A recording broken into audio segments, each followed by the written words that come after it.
예, 우리 포로시대에 제일 먼저 나타나는 선지자가 다니엘입니다. 자, 그리고 이제 선지서 읽기 정지 작업을 이미 강의를 했는데, 선지서의 내용 구조가 뭐로 되어 있다고요? 심판, 기소, 심판, 교훈, 회복. 예. 자, 이제 선지서는 이런 네 가지 내용 구조로 되어 있다. 순서적으로 기소를 하고 심판에 대한 얘기를 쓰고, 그 다음에 교훈하고, 그러고 그 결과에 대한 회복, 이런 것들을 순서적으로 딱 이렇게 놨어도 그게 다 믹스되어 들어가 있는 것을 여러분들이 간과하시고 읽으시면 돼요. 그래서 선지서 읽을 때 이 부분은 기소하는 내용이구나, 이 부분은 심판하는 내용이나, 이런 것을 이제 읽으시면 되는데, 이제 이스라엘 나라가 유다 왕국이 멸망하기까지 나타난 선지자들이 강조하는 점은 심판이에요. 왜냐하면 이 심판, 멸망하는 심판, 흩어짐을 당하는 심판, 이 심판을 막으려고 이제 선지자들이 핵심적으로 활동하는 거거든요. 그러니까 너희들 빨리 돌이켜라, 이런 심판을 너희가 면해야 되지 않겠는가라고 돌이키는데, 결국 이스라엘 백성들은 흩어지게 돼요. 흩어지게 될 때 이제 흩어져 가지고 바벨론 강가로 다, 바벨론 지역으로 다 이제 흩어졌습니다. 이제 시편 137편에서 볼 수 있듯이 그발 강가에서 이스라엘 백성들이 그 참 시리에 빠져 가지고 정말 모든 세상이 다 무너진 것처럼 그렇게 그런 상황.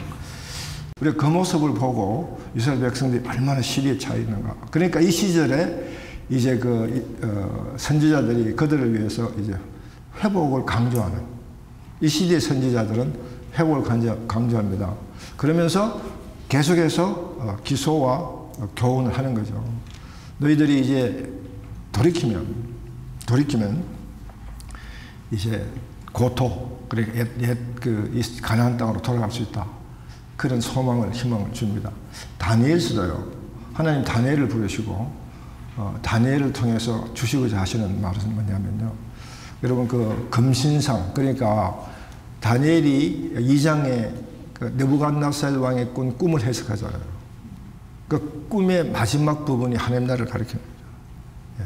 떠인 돌이 그건 모든 인간의 나라를 무너뜨리고, 그리고 하나님 나라는 기어코 다시 회복돼서 영원히 있습니다.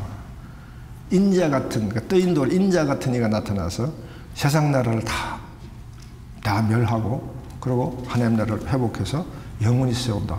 그게 다니엘서가 보여주는 핵심 메시지입니다. 그러니까 뭐가 강조됐나요? 네. 회복의 소망이 강조됐다니.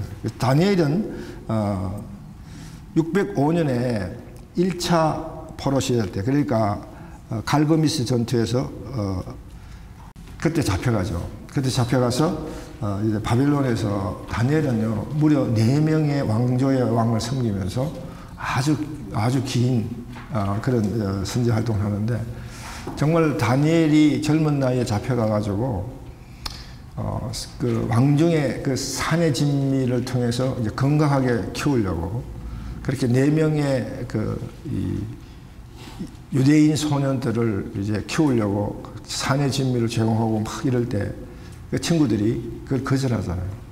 우리는 소위 코셔법을 지키겠다. 하나님이 신의 언약을 통해서 주신 성결법을 지키겠다. 그 다니엘의 위대했던 신앙의 배경은 바로 신의 언약의 레위기적 그 정신을 지키겠다는 그게 천주철미했다는 거죠.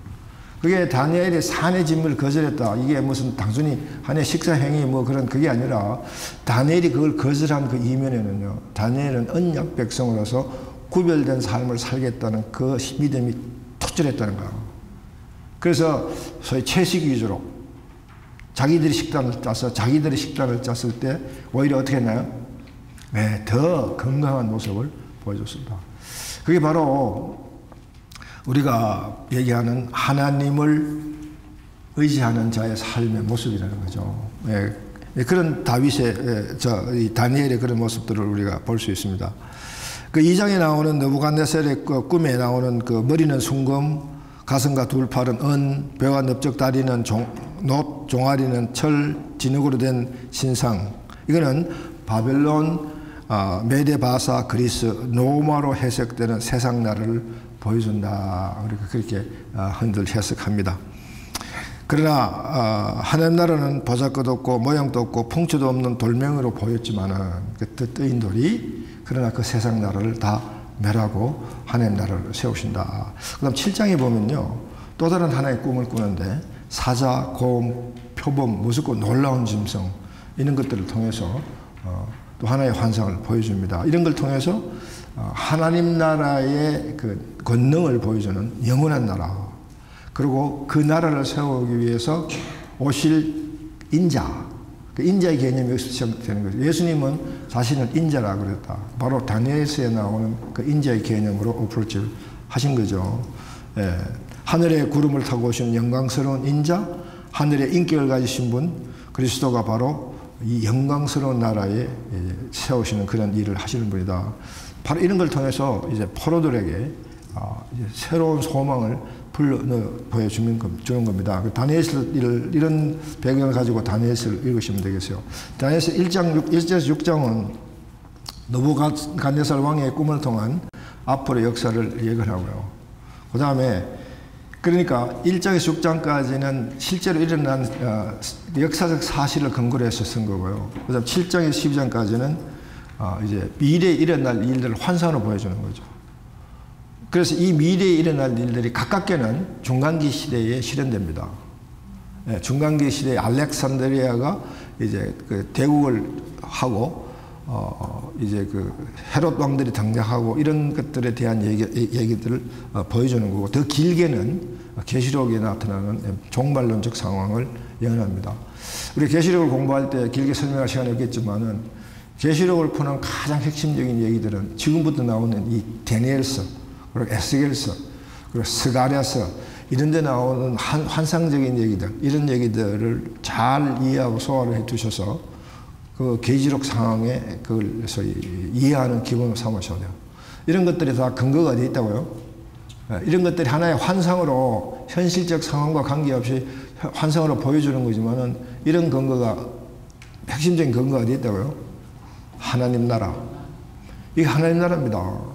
바로 이 꿈, 이 느부갓네살 꿈 또는 이 꿈에 나타나는 이런 모습들을 통해서 하나님이 이스라엘 백성들에게 소망의 메시지의 핵심은요, 하나님 나라의 회복이에요. 결국 그게 신에서 언약과 밀접한 관계가 있잖아요. 지금 신에서 언약이 이스라엘 백성들 잘 지키지 아니하는 그런 상황이 벌어져서 결국 하나님이 헛되시지만은, 그러나 그 헛되심으로부터 끝나지 않았다는 거죠. 여러분, 우리 하나님의 이런 모습은 성경 도처에서 많이 봅니다. 자, 제일 먼저 이스라엘 백성들 아담과 하와가 선악을 따먹고 에덴에서 쫓겨났을 때 그 쫓아내고 어떻게 해요? 화영금을 두고 생명나무를 보호하면서 소위 에덴을 셧다운 시켰잖아요. 아담과 이브가 쫓겨났잖아요. 그렇죠? 쫓겨났을 때 그 쫓겨난 상황에서 상황을 종결시켰으면 성경이 그 다음에 안 써졌을 거거든요. 자, 그래서 지금 이스라엘 백성들을 다시 흩어버렸잖아요. 그렇죠?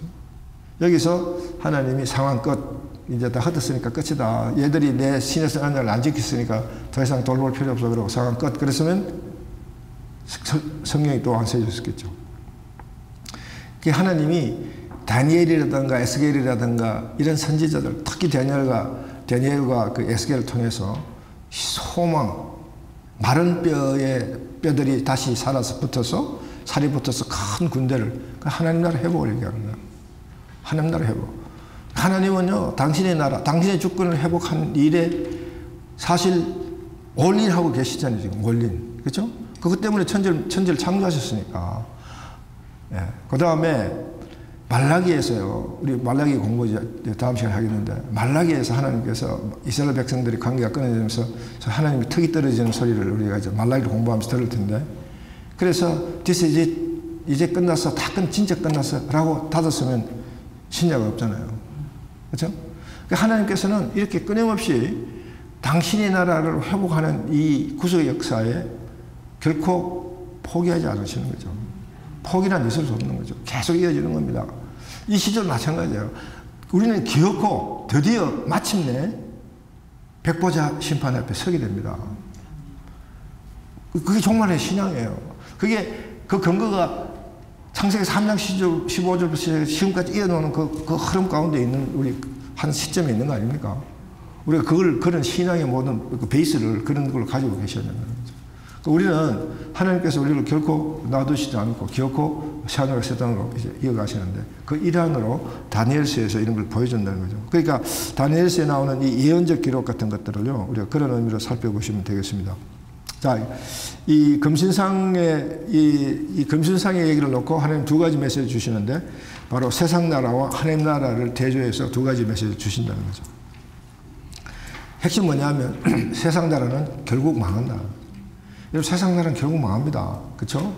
우리 이 세상 나라 예레미야서에 나오는 석은 뱃대 이런 것 붙들고 여기에 우리의 부귀와 영화가 있는 것처럼 거기다 막 혼신의 힘을 다 하는 그런 삶은 어리석은 삶이라는 걸 우리가 깨달을 수 있게 되는 거죠. 하나님 나라는 영원히 망하지 않는 나라.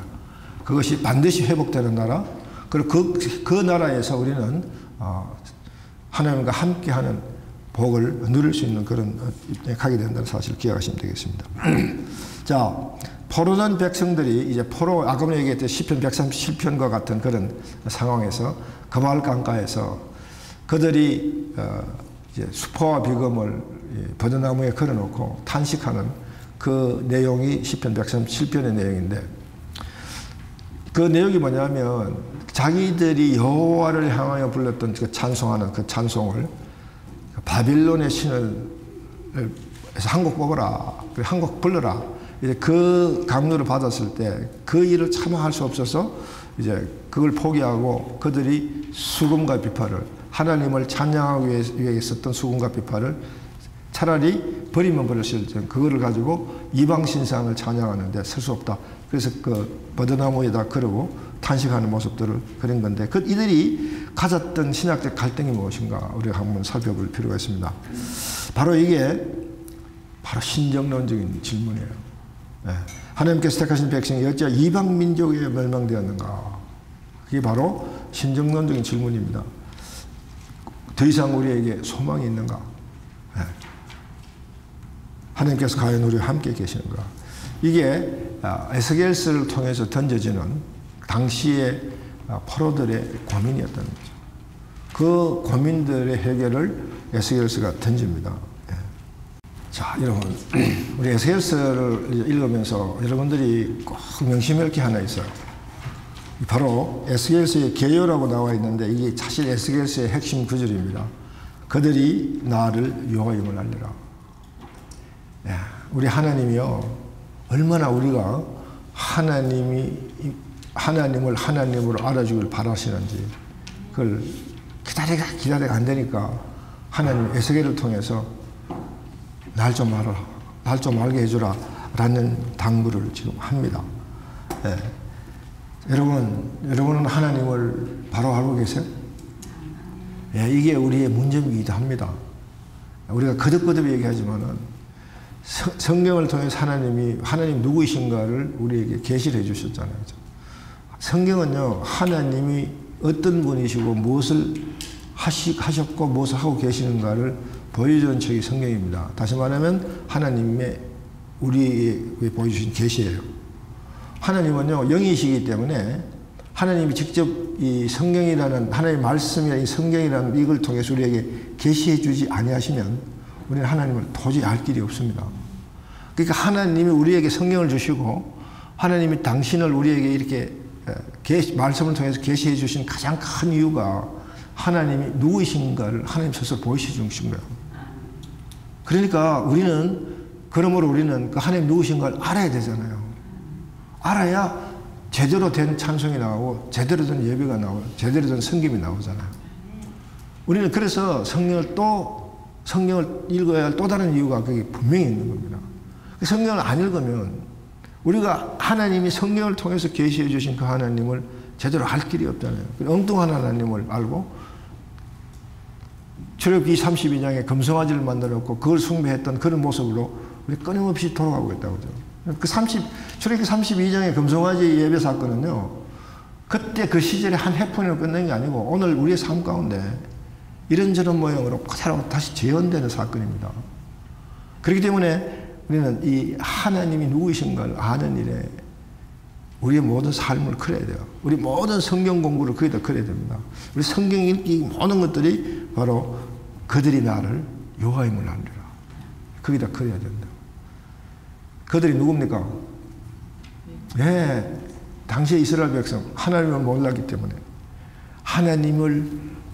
때문에 자기 마음대로 살고 싶어 살다가 다시 흩어져 버렸잖아요. 흩어짐을 당했던 사람.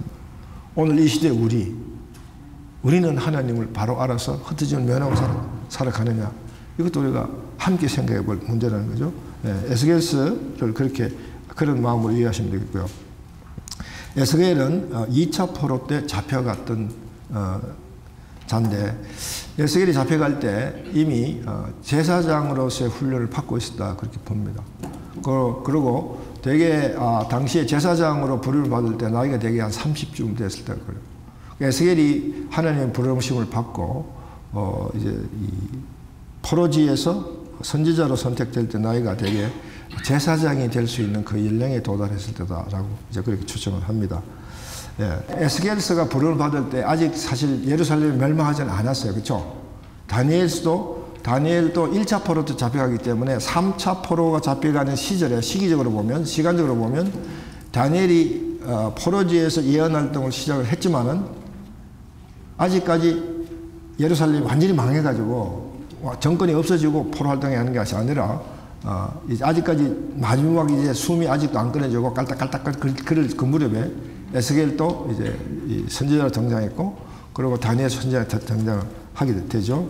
그때 이제 예언 활동을 하는데, 바로 예레미야 예가는 예루살렘을 멸망하는 것을 직접 목격한 예레미야가 가슴을 치고 안타까운 그 마음을 하는 비탄 시입니다. 엘러지 비탄 시예요. 이게 한 시로 전 책이거든요. 여러분, 우리 제너레이션은 그런 국어 시간에 그런 공부를 해서 알 텐데, 우리가 이 한일 합방할 때 방성신분 장지연 논설위원이 시일야 방성대옥이라는 사설을 쓰셨다고 그래요. 그 사설이 시일야 방성대옥은 뭐냐면요, 오늘 하루 목놓아 우노라. 오늘 하루 목놓아 우노라.